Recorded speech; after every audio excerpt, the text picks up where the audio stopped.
کیا گیا ہے اہل تقویٰ کے لیے۔ ان اہل تقویٰ کے کچھ اوصاف کیا ہیں؟ الذین ينفقون فی السراء والضراء،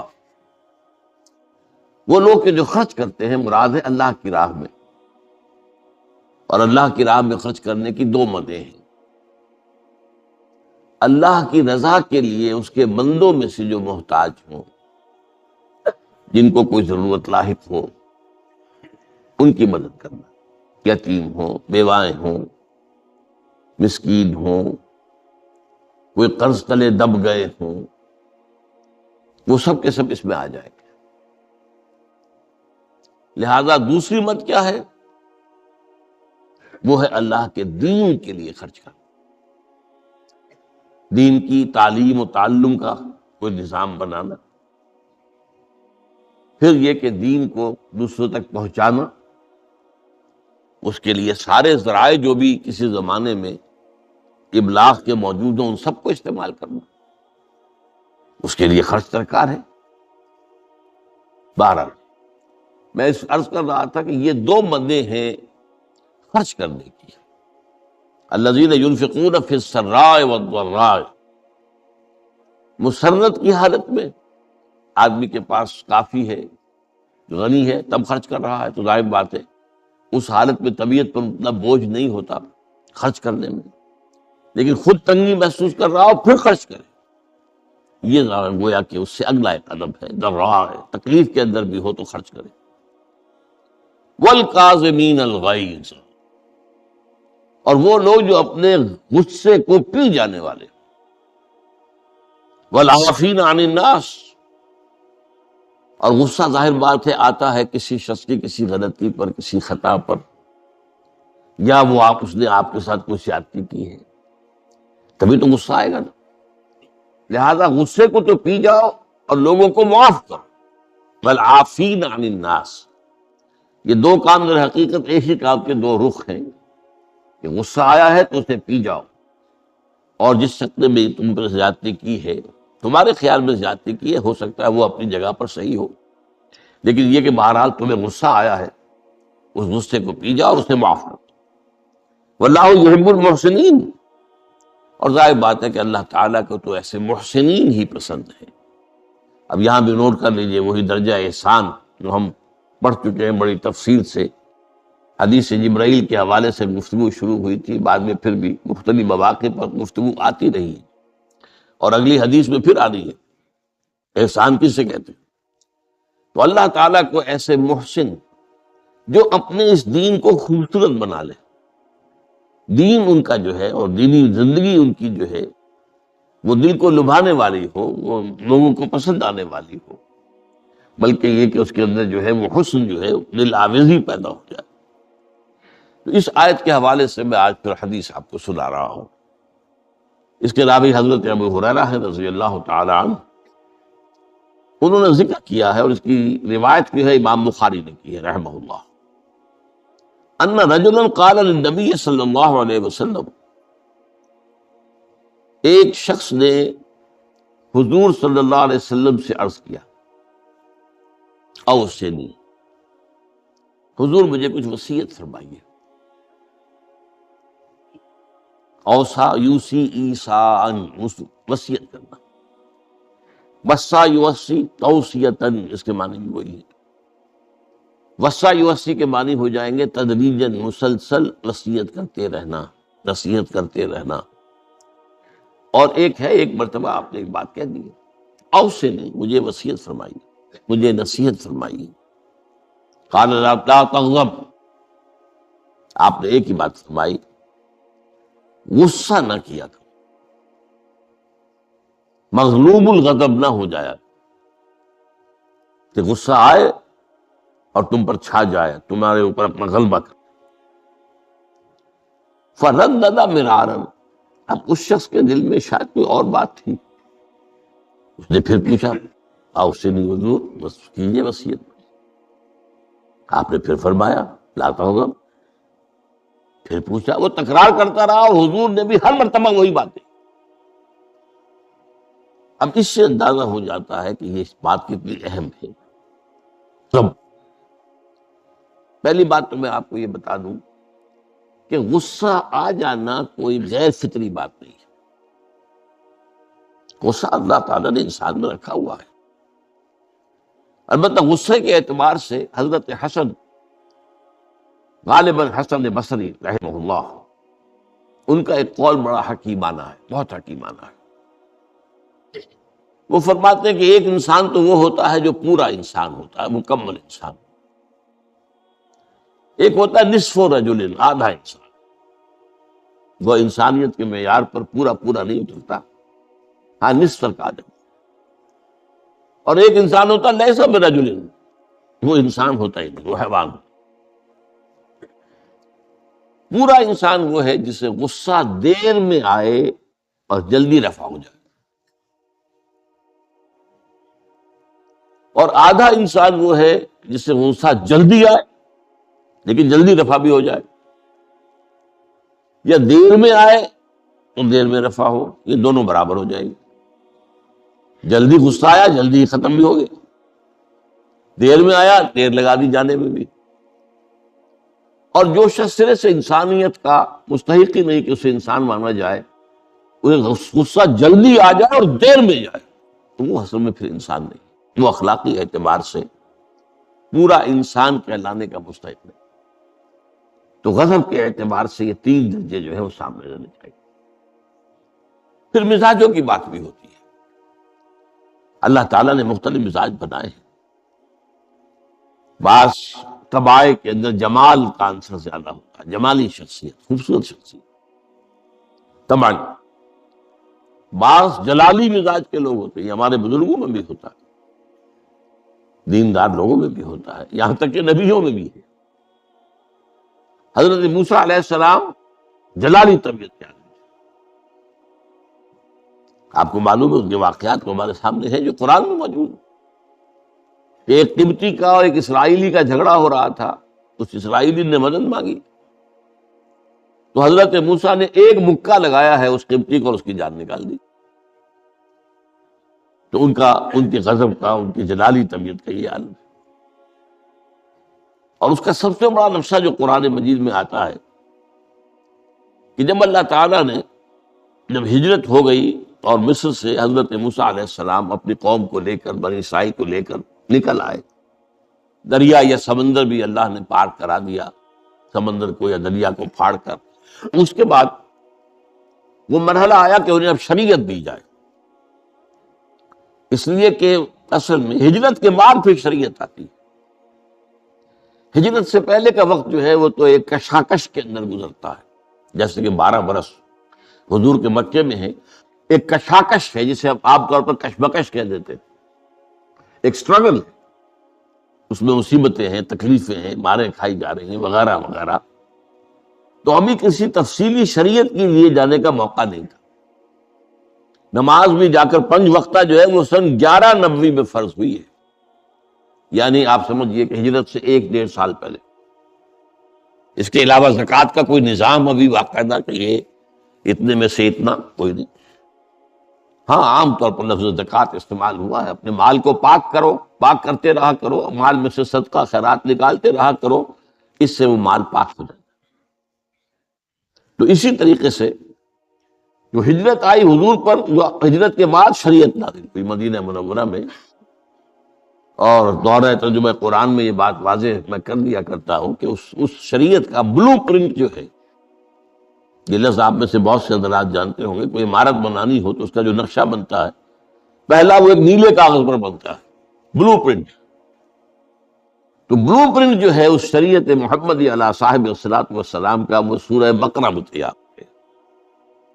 پھر اس میں جو تفاصیل کے اور پورے جو خد و خال آئے ہیں وہ پھر سورہ نساء اور سورہ مائدہ اس کی تکمیل کی صورت.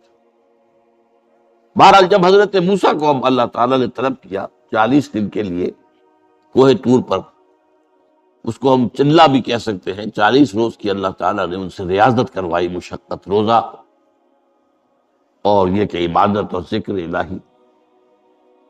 اس کے بعد انہیں اللہ نے تورات عطا فرما دی. اس میں آپ کو یاد آ جانا چاہیے حضور سے بھی قرآن مجید کے نزول سے قبل اسی طرح کا معاملہ غار ہیرا میں آپ کی جو خلوت گزینی ہوتی تھی، اور وہاں پر جو بھی آپ اب کیا عبادات کرتے تھے یہ ہمیں معلوم نہیں ہے، لیکن یہ ہے کہ عام طور پر جو محدثین نے کہا ہے کان صفت تعبدہ فی غار ہیرا التفکر والاعتبار، غور و فکر کرتے تھے کہ یہ کائنات کیا ہے، کیا اس کا نظام ہے، یہ معاشرہ ہمارا کدھر جا رہا ہے، یہ خرابیاں کیوں بڑھ رہی ہیں، یہ کیوں انسان کا خون کرتا ہے، یہ کیا بات ہے، یہ کیا وجہ ہے کہ کچھ لوگ بھوکے مر رہے ہیں اور کچھ لوگ جو ہے ان کے پاس بہت دولت جمع ہو گئی، یہ غور و فکر جو ہے تو یہ آپ کا رہا ہے بہرحال۔ لیکن یہ کہ تخلیہ اور غار میں آپ کا قیام یہ اپنی جگہ پر ثابت ہے۔ تو اسی طریقے سے وہاں 40 دن کا معاملہ ہوا حضرت موسیٰ علیہ السلام کے ساتھ۔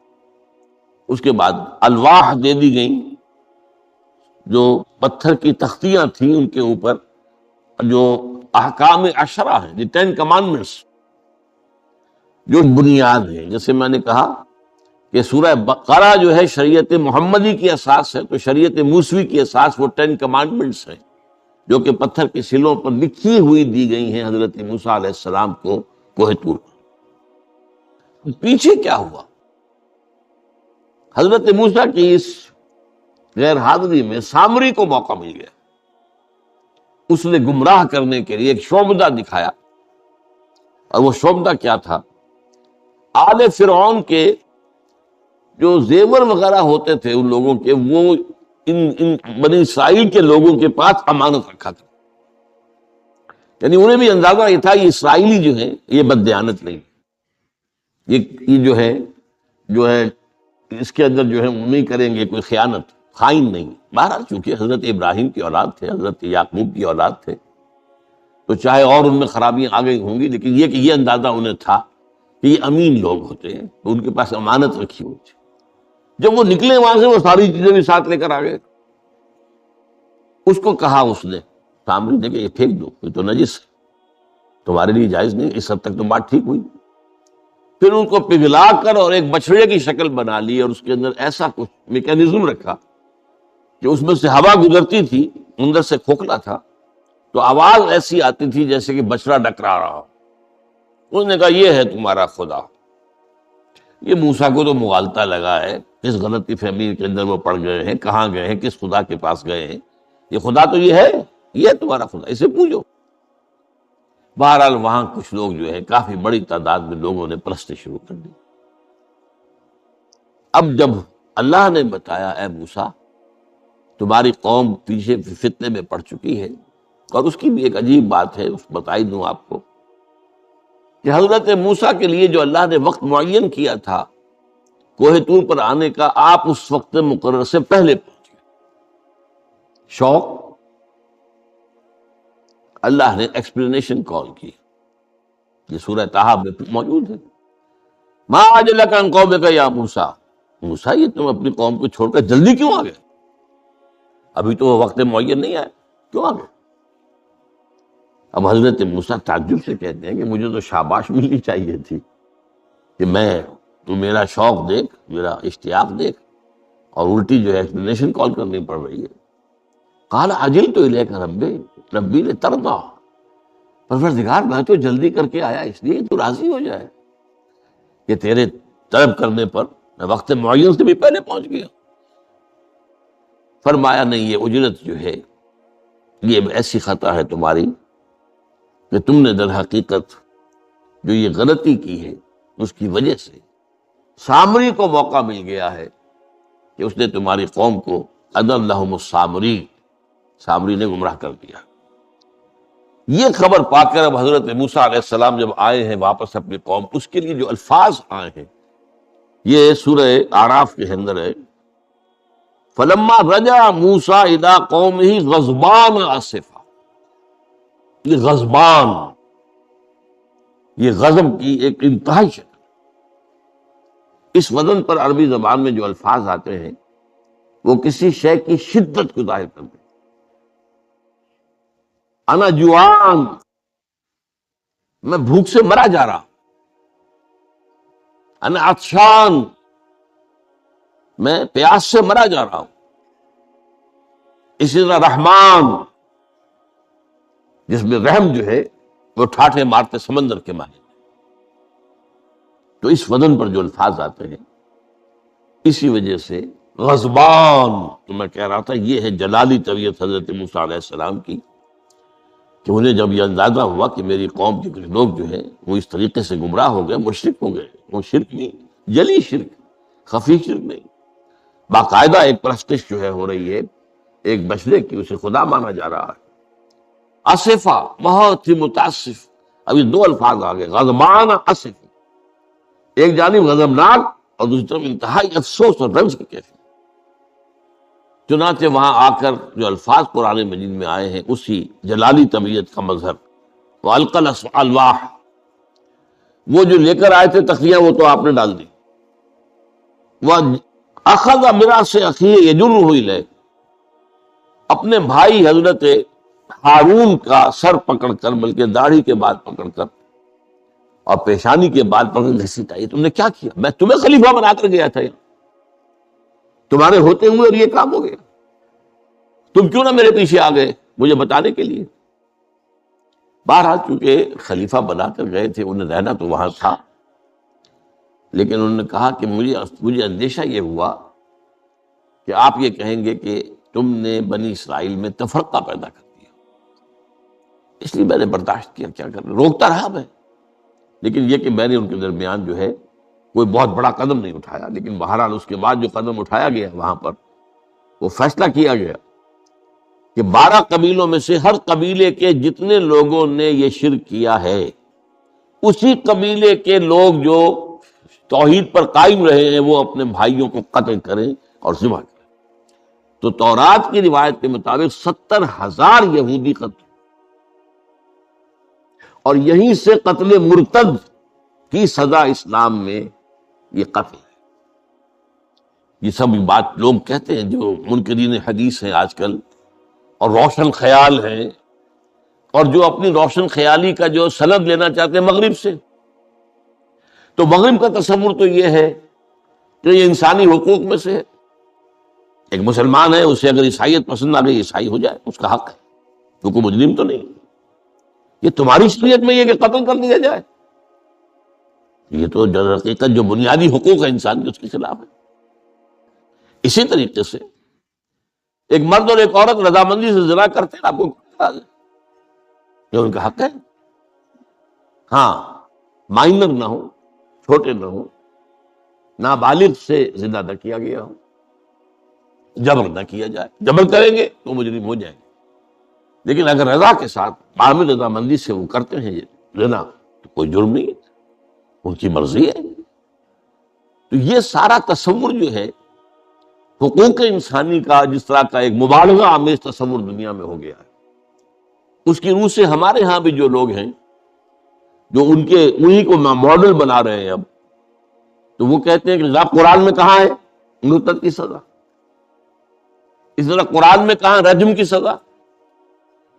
تو یہ جان لیجئے کہ یہ دونوں سزائیں حضور نے اپنی سنت کے ذریعے سے نافذ کی ہیں، لیکن اخذ کی ہیں تورات سے۔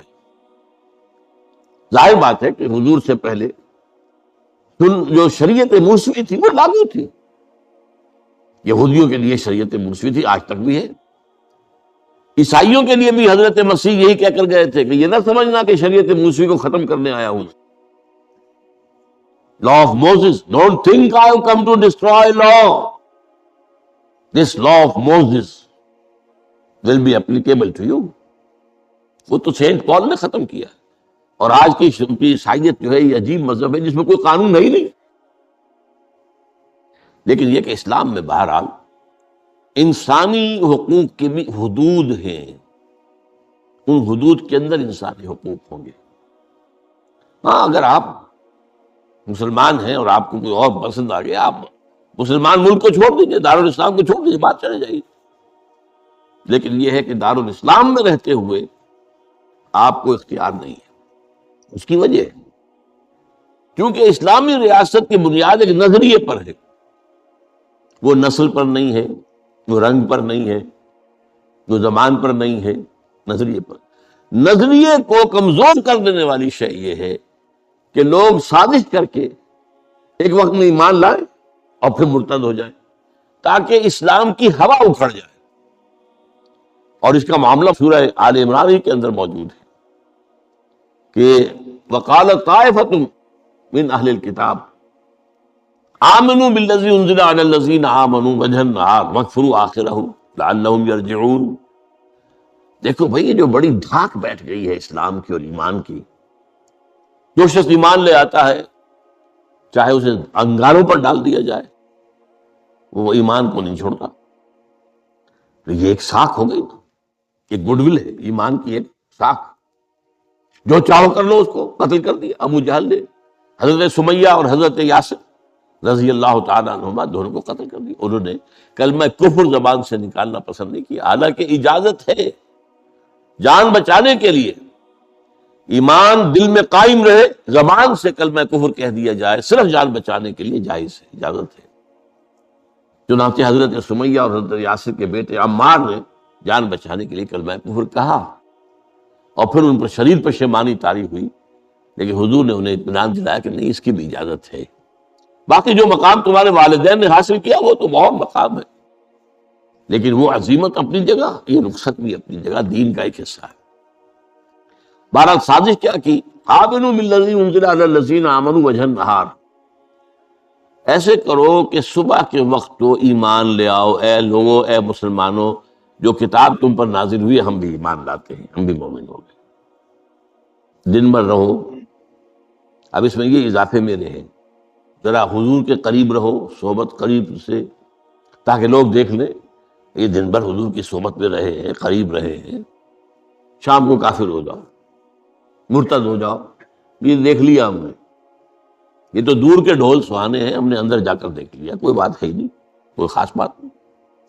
اس سے کیا ہوگا؟ لعلہم یرجعون، کچھ نہ کچھ لوگ ضرور جو ہیں وہ متزلزل ہو جائیں گے، آخر سب لوگ تو برابر کے نہیں ہوتے، نہ ہر زن نست نہ ہر مرد مرد، کمزور ایمان والے لوگ بھی تو تھے نا آخر، اور ان سے بھی نیچے منافقین بھی موجود تھے، لیکن کمزور ایمان والوں کے دل کے اندر بھی خدشہ پیدا ہوا ہوگا، وسوسہ اندازی کا شیطان کو موقع مل گیا کہ بھائی کوئی بات دیکھی ہوگی نا، انہوں نے بڑے بھلے لوگ تھے، بڑے اچھے لوگ تھے، بڑی نیک نیتی سے ایمان لائے تھے، اور حضور کی صحبت میں اور محفل کے اندر بڑے مؤدب ہو کر بیٹھے رہے تھے، بڑی توجہ سے انہوں نے حضور کا کلام سنا تھا، تو آخر کوئی بات تو ہوگی نا جو دیکھی ہے انہوں نے، تبھی تو وہ جو ہے وہ اسلام کو چھوڑ کر چلے گئے۔ اس فتنے کا سد باب کرنے کے لیے قانون بنا ہے، جو اسلام لائے دیکھ بھال کر لائے، اس لیے کہ ظاہر بات ہے کہ یہ تو اب ایک وادی، اس کے اندر قدم رکھنا ہے جس میں مشکلات بھی آئیں گی، تکالیف بھی آئیں گی، لیکن یہ کہ بہرحال اس سے رجوع کرنے کا پھر حق نہیں ہوگا۔ اسلام اگر چھوڑو گے تو قتل کیے جاؤ گے، یہ کنڈم کرنا اس کو شریعت اسلامی کے خلاف بغاوت، قرآن میں نہیں ہے، لیکن از روئے قرآن تورات پر بھی لفظ قرآن کا اطلاق ہوتا ہے۔ چنانچہ مکے کے کفار اور مشرکین کا ایک قول نقل ہوا ہے، قالوا لن نؤمن بهذا القرآن والذی بین یدیہ، انہوں نے کہا نہ تو ہم اس قرآن پر ایمان لائیں گے جو محمد پیش کر رہے ہیں، اور نہ اس قرآن پر جو ان سے پہلے ہے۔ تو تورات کو بھی ایک معنی میں قرآن کا لفظ جو ہے اس کا اطلاق ہوتا ہے۔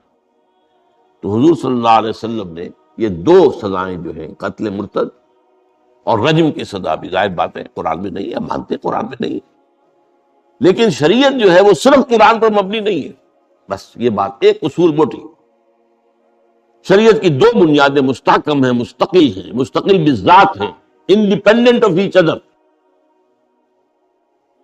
کتاب اللہ و سنت رسول صلی اللہ علیہ وسلم، اللہ کی کتاب اور اللہ کے رسول کی سنت، صرف قرآن نہیں۔ یہ اہل قرآن جو بھی کہلاتے ہوں، جن کو منکرین حدیث کہنا چاہیے، جو یہ قرآن مجید کو ہی سمجھتے ہیں کہ بس یہی بہت کافی ہے، اس کی پھر تعبیریں جو کرتے ہیں، ان میں سے دو آدمی بھی نماز پر متفق نہیں، نماز کتنی ہوں گی، نماز ہے بھی کہ نہیں، صلاۃ کے معنی نماز ہے بھی کہ نہیں متفق نہیں، کیسے ہوں گے؟ تو سنت رسول سے معین ہوا ہے، صلو کما رأیتمونی اصلی، نماز پڑھو جیسے مجھے دیکھتے ہو میں نماز پڑھتا ہوں، سارا معاملہ تو اس سے ہے۔ تو بہرحال اس اعتبار سے یہ جو میں نے آپ کو حضرت موسیٰ علیہ السلام کا معاملہ بتایا، تو اس میں ایک بات قائم کرنا چاہتا ہوں آپ کے ذہن میں کہ غضب کب آتا ہے انسان، غصہ کب آتا ہے؟ کسی نہ کسی حمیت پر ضد پڑتی ہے تو غصہ آتا ہے۔ یا تو حمیت ذات ہے، آپ نے محسوس کیا میری ذات کے اوپر جو ہے حملہ کیا گیا ہے، میری شہرت پر، میری عزت پر، لہذا غصہ ہے۔ یا یہ کہ میرے خاندان پر کوئی حرف لایا گیا ہے، بے حرمتی کی گئی ہے، یا میری قوم اور وطن پر، اور یا اللہ کے دین پر، تو اس میں حمیت دینی پر غصہ آنا یہ ظاہر بات ہے کہ مستثنا ہو جائے گا ان غصوں سے جو حمیت ذاتی پر آیا ہے، یا حمیت عائلی پر آیا ہے، یا حمیت قومی و وطنی پر آیا ہے۔ لیکن یہ کہ اللہ کے دین کے معاملے میں غضبناک ہو جانا، اس میں ظاہر بات ہے کہ فرق پڑ جائے گا بنیادی طور پر۔ تو حضرت موسیٰ کا غصہ جو آیا ہے وہ اس پر آیا ہے کہ میری قوم، یہ وہ لوگ جنہوں نے 9 جو ہے معجزے وہ تو مصر کے اندر رہتے ہوئے دیکھے۔ وَلَقَدْ آتَيْنَا مُوسَىٰ 9 آیات بینات، سورہ بنی اسرائیل میں ہے۔ 9 معجزے، شروع میں 2 تھے، پھر آتے چلے گئے، اور پھر اتنے بڑے معجزے دیکھے۔ سب سے بڑا معجزہ سمندر کا پھٹ جانا، اور اسی صحرائے سینا کے اندر اس پڑاؤ جو ڈالا ہے کوہ طور پر، اس سے پہلے من و سلویٰ کا نزول ہوا ہوگا، ایک چٹان سے 12 جو ہے چشمے بھی پھوٹے ہیں، یہ سب کچھ دیکھا، تب حق یہ ہے اس کا۔ تو اس پر غصے کا آنا، غضبناک ہو جانا، یہ گویا کہ بالکل معقول ہے، قرین قیاس ہے۔ اس میں بھی ایک اور مثال ہے اللہ کے رسولوں میں سے، انہیں بھی حمیت دینی پر غضبناک ہوئے اور انہیں غصہ آیا شدید۔ تو حضرت یونس علیہ السلام تھے، وَظَنُّونَ إِذْ ذَهَبَ مُغَاضِبًا وَظَنَّ أَن لَّن نَّقْدِرَ عَلَيْهِ۔ نینوا ایک شہر ہوتا تھا عراق کے شمال کے اندر، وہاں یہ بھیجے گئے تھے رسول بنا کر۔ انہوں نے دعوت دی، جو بھی تلقین، نصیحت، تبلیغ، حق ادا کر دیا۔ قوم ایمان نہیں لائی، کفر پر اڑی رہی۔ اس کے بعد یہ غضبناک ہو کر، اب یہ غضب جو ہے یہ دین کا غضب ہے، اپنی قوم کو چھوڑ کر چل دیے۔ لیکن یہاں ایک خطا ہو گئی ان سے۔ حضرت موسیٰ سے خطا کیا ہوئی تھی کہ وقت معین سے پہلے پہنچ گئے۔ فَإِنَّا قَدْ فَتَنَّا قَوْمَكَ مِن بَعْدِكَ، اس کی سزا مل گئی۔ یہاں غلطی کیا ہوئی کہ رسول جو قوم کی طرف بھیج دیا جائے، جس قوم کی طرف یا جس شہر کی طرف یا جس علاقے کی طرف، جب تک ایکسپریس پرمیشن اللہ کی نہ آ جائے، رسول جگہ چھوڑ کر نہیں جا سکتا۔ یہاں یہ ہے کہ وہ اتنے غضبناک ہو گئے کہ یہ بات جو ہے یہ ذہن کے سامنے نہ رہی، اور آپ اپنی قوم سے ناراض ہو کر، یہ بدبخت قوم جو ہے اب یہ تو ہلاک ہو کر ہی رہے گی، تو یہ چھوڑ کر چلے گئے۔ یہ غلطی ہوئی۔ چنانچہ آپ کو یاد بھی آ گیا ہوگا کہ جب ہجرت مدینہ کی اجازت آ گئی ہے اللہ کی طرف سے عام صحابہ کے لیے، تو آپ نے کہہ دیا چلے جاؤ مدینے جاؤ، آپ خود نہیں گئے جب تک کہ ایکسپریس پرمیشن، واضح طور پر، معین طور پر آپ کے لیے اجازت نہیں آ گئی، اس وقت تک آپ نے مکے سے سفر نہیں کیا۔ حضرت، یہ واقعہ سیرت کا مشہور واقعہ ہے، حضرت ابوبکر صدیق رضی اللہ تعالیٰ عنہ نے 2 اونٹنیاں تیار کی تھی کہ لمبا سفر ہے اور تیز جانا ہوگا، ہم جب جائیں گے تو ظاہر بات ہے پیچھا کیا جائے گا، تعاقب ہوگا، تو اچھی فربا اونٹنیاں ہوں، تو انہیں خوب کھلا پلا کر تیار کیا تھا، اور حضور کو بتایا نہیں تھا۔ اب منتظر تھے، حضور کیا اجازت آ گئی؟ نہیں، ابھی نہیں آئی۔ پھر پوچھا اجازت آئی؟ حضور نہیں آئی۔ اب حضرت عائشہ فرماتی ہیں، اور نکاح میں آ چکی تھی حضور کے، لیکن تھی ظاہر بات ہے کہ 6 سال کی عمر میں نکاح ہو گیا تھا۔ 9 سال کی عمر میں بدائی ہوئی ہے، بعد میں مدینے میں۔ تو ان کی روایت ہے کہ ہم نے دیکھا کہ دوپہر کے وقت حضور چلے آ رہے تشریف لا رہے۔ اب یہ بات بڑی غیر معمولی تھی، عرب میں یہ جو وقت ہے قیلولے کا، ظہر اور عصر کے درمیان، اس میں بازار بھی بند ہو جاتے ہیں، آفیسز بند ہو جاتے ہیں، اور یہ کہ کسی کے گھر آنا جانا، اللہ یہ کہ آپ کو کھانے پر بلایا ہو دوپہر کے بعد دوسری ہے، لیکن آنا جانا نہیں ہوتا، وزٹ نہیں ہوتی۔ تو بڑے حیران ہوئے ہم۔ تو حضور نے اپنا ذرا چہرہ وغیرہ چھپایا ہوا بھی ہے اپنے رومال میں، تشریف لائے اور آ کر کہا کہ میں اندر آنا چاہتا ہوں۔ حضرت ابو بکر تشریف لائیے، یہ تو آپ کی، اب ظاہر بات ہے حضرت عائشہ سے نکاح تو ہو چکا تھا، وہ تو اب محرم تھی، یہاں کوئی نامحرم نہیں ہے، آپ آئیے۔ آ کر آپ نے کہا کہ ابو بکر اجازت آ گئی۔ اب حضرت ابو بکر کی خوشی کا ٹھکانہ نہیں تھا، دل میں سوچتے تھے کہ اب مجھے شاباش ملے گی۔ عرض کیا حضور میں نے 2 اونٹنیاں تیار کر رکھی ہیں، خوب کھلا پلا کر فرما کیا ہے، تیار کیا ہے۔ حضور نے تھوڑا سا توقف فرمایا، اچھا میں 1 اونٹنی میں استعمال کروں گا، لیکن میں اس کی قیمت ادا کروں گا۔ حضرت ابوبکر رو پڑے کہ حضور کیا مجھ سے بھی مغایرت ہے؟ میں نے اپنے جان و مال میں سے کون سی چیز آپ سے بچا کر رکھی؟ سارا مال آپ پر خرچ کر چکا۔ آپ نے اشارہ کیا حضرت عائشہ کے بارے میں، تو ایک مرتبہ پوچھا ہے کہ وہ تو آپ کی بھتیجی ہے، کیسے آپ کے کا نکاح ہوگا؟ کہ وہ دینی معاملہ ہوتا ہے، میں تم میرے دینی بھائی ہو، یہ کچھ بھی بھائی تو نہیں ہو۔ بس اتنا کہنے کی دیر تھی، بیٹی پیش کر دی۔ تو میں نے اپنی کون سی چیز کو آپ سے بچا کر رکھا؟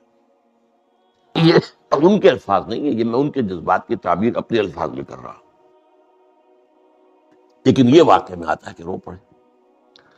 تو بہرحال یہ جب تک ایکسپریس پرمیشن نہیں آتی اس وقت تک رسول نہیں جا سکتا۔ حضرت یونس چھوڑ کر چل گئی، وَظَنُّونِ الذَّهَبَ مُغَاضِبًا، مغاضب وہی غضبناک، تو اس کو اللہ تعالیٰ نے پکڑا، اس لیے کہ یہ غلطی ایسی تھی کہ جس کے اوپر پکڑ ہوگی۔